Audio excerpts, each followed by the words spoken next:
வணக்கம் என் பேர் வந்து அத்திகா மூக்கிஸ் பேர் உடையது பதிமூன்று. நான் வந்து இந்த அப்பளை பற்றி சொல்ல போகிறேன்.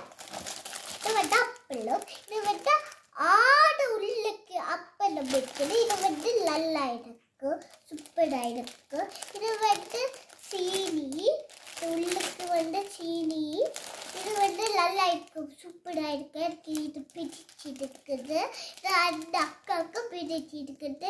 இது வந்து சாத்தாத்துல வைக்கணும், இல்லைன்னா இது விற்கணும். இது வந்து அந்த அப்பாவும் அந்த அம்மாவும் வேண்டி தட்டி இருக்குது. அந்த அக்காவுக்கு ரொம்ப விருப்பம். இது வந்து மூணு ஃபேன். இது வந்து நல்லா இருக்கும், சூப்பராக இருக்கும். எனக்கு ரொம்ப விருப்பம். இது நல்லா இருக்கும். உங்களுக்கும் வேணுமா? நீங்கள் வாங்க, நாங்கள் சேர்ந்து சாப்பிடலாம். நன்றி, வணக்கம்.